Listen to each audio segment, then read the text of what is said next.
संत निवृत्तीनाथ महाराजांच्या आषाढी वारकी पालखी संदर्भातील बातमी समोर येते आहे। आषाढी वारी पालखी सोहळ्यातील पहिलं रिंगण हे नाशिकच्या सिन्नर तालुक्यातील दातली गावामध्ये अत्यंत भक्तिमय आणि उत्साहपूर्ण वातावरणामध्ये पार पडले। ज्ञानोबा तुकाराम, जय जय रामकृष्ण हरी आणि पुंडलिक वरदा हरी विठ्ठलच्या अखंड नाम गजरात हजारो वारकरी आणि भाविकांनी पहिल्या रिंगण सोहळ्याचा आनंद लुटलाय। पहिल्या रिंगण सोहळ्यासाठी दातली परिसरात वारकऱ्यांनी मोठी गर्दी केली होती। टाळ मृदुंगाच्या निनादात भगव्या पताका आणि वारकरी संप्रदायाच्या पारंपरिक वेशभूषेमुळे परिसर हा भक्तिरसामध्ये निघाला होता। रिंगण सोहळ्यादरम्यान वारकऱ्यांनी हरिनामाचा गजर करत भक्तिभाव व्यक्त केलाय। तर पालखी सोहळ्यातील पहिलं रिंगण हे संपन्न झालेलं आहे। यावेळेस मोठ्या संख्येने वारकरी या मैदानावरती जमले होते।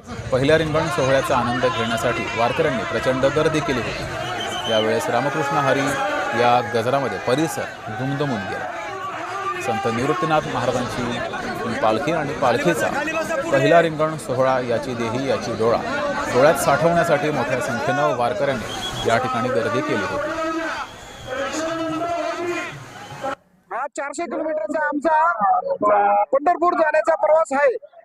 तर आमचे इथून पुढे 24 मुक्काम आहे। आता पहिलं रिंगण झालं आमच्या दातली।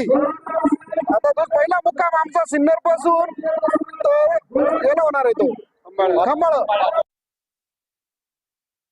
आज सकाळपासूनच पावसाला एक चांगली सुरुवात झाली आहे। आमच्या सिन्नर तालुक्यात पालखीचं आगमन झालं आणि पावसाचंही आगमन बरोबरच झालेलं आहे।